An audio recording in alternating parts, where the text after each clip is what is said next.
Sa ulo ng mga balita, QC, idineklarang ASF free na ang La Loma.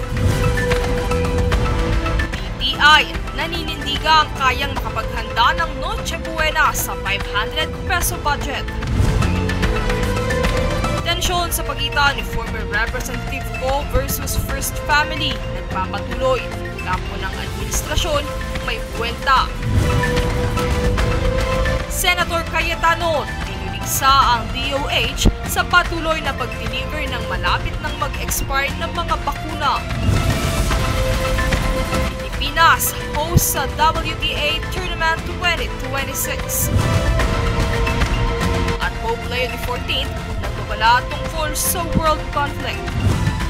Batas at pantay na balita, komprehensibong ulat para sa pulso ng masa. Ito ang News Fools.